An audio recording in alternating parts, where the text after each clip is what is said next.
மகிழ்ச்சி என்றால் என்ன? மகிழ்ச்சியாக இருக்க நாம் என்ன செய்ய வேண்டும் அப்படிங்கிறத இந்த பதிவில் நாம் தெரிஞ்சுக்கலாம். எப்போவுமே நம்ம மகிழ்ச்சியாக ஹாப்பியாக இருக்கணும் அப்படின்னு நம்ம எதிர்பார்க்குறோம். அதே மாதிரி நம்ம எதிர்பார்க்குறோம் அப்படிங்கன்னா முதல்ல நாம் எப்படி இருக்கணும் அப்படிங்கிறத நாம் தெரிஞ்சுக்கணும். உன்னை சுற்றி உள்ளவர்களை மகிழ்ச்சியாக வைத்திருக்க விரும்பினால் முதலில் நீ மகிழ்ச்சியாக இரு. உன்னிடம் இல்லாத ஒன்றை யாருக்கும் கொடுக்க முடியாது. அதனால் நம்ம ஃபஸ்ட்டு எப்படி இருக்கணும் அப்படின்னா, நம்ம மகிழ்ச்சியாக இருந்தால் தான் பிறருக்கு மகிழ்ச்சியாக கொடுக்க முடியும் அப்படிங்கிறத நாம் இதில் தெளிவாக தெரிஞ்சுக்கலாம். ரெண்டாவது பார்த்திங்கன்னா, நம்ம மகிழ்ச்சி என்ற உணர்ச்சி இல்லை அப்படின்னா வாழ்க்கை வாழவே முடியாது, நரகமாக மாறிவிடும். பிறர் ரசிக்க வாழ்வதை விட உன் மனம் உன்னை ரசிக்க வாழ்வது தான் உண்மையான மகிழ்ச்சியை தரும். எதிர்பார்ப்பு இல்லாமல் மற்றவர்களை பார்த்து புன்னகை செய்யணும். உங்களை விட அழகானவர்கள் இந்த உலகில் யாரும் இல்லை. நேற்று மற்றும் நாளைய மறந்துவிட்டு இந்த நிமிடம் வாழ்வதே உண்மையான மகிழ்ச்சி. பிறர்க்கு நலம் கொடுத்து அதனால் அவர்களின் மகிழ்ச்சிக்கு காரணம் நீ என்றால் நீ கடவுள்.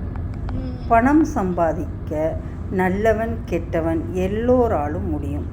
மனிதர்களை சம்பாதிக்க நல்ல மனசுள்ள மனிதனால் மட்டும்தான் முடியும். தேவைகள், எதிர்பார்ப்புகள் இவைகளை குறைத்து கொண்டால் வாழ்க்கையில் மன அமைதியும் நிம்மதியும் நிச்சயமாக கிடைக்கும். கொடுப்பவர் இறைவன் என்பதை உணர்ந்தாலே கிடைப்பது அனைத்தும் உயர்வாக வினை விதைத்தவன் வினை அறுப்பான், திணை விதைத்தவன் திணை அறுப்பான் என்பதற்கேற்ப நாம் பிறர்க்கு எதை செய்கிறோமோ அது ஒரு நாள் நமக்கு திரும்ப வந்தே தீரும் என்பதை நாம் மனசில் வைத்து கொண்டோம் அப்படின்னா எப்பொழுதுமே மகிழ்ச்சியாக நிம்மதியாகவும் நம்மளால் வாழ முடியும். நன்றி.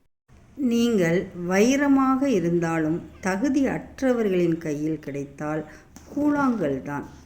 அதுவே நீங்கள் கூழாங்கல்லாக இருந்தாலும் தகுதி உள்ளவர்களின் கையில் கிடைத்தால் வைரமாய் மாற்றப்படுவீர்கள். சேரிமுடம் பொறுத்தே வாழ்க்கை.